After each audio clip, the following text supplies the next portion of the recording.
हमें मुंगेर जिला के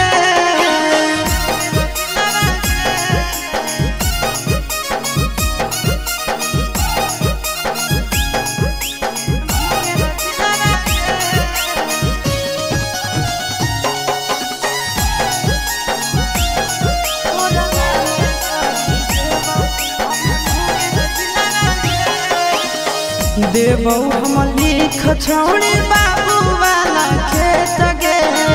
झाझा में माजा दूनो लेवई भर पेट गे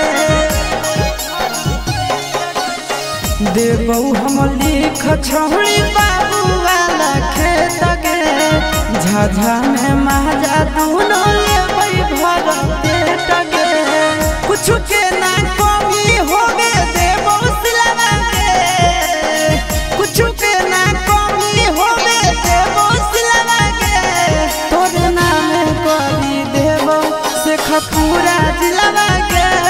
तोर नाम करी देवो छौड़ी बाका जिलवा के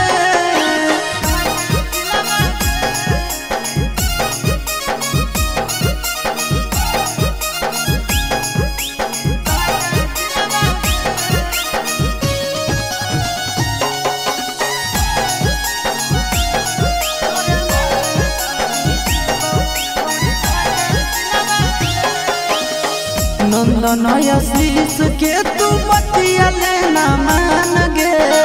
बीके सचंदनवा के तू मन जान गे नंदन आशीषवा के तू बतिया लेना मान गे बीके सचंदनवा के तू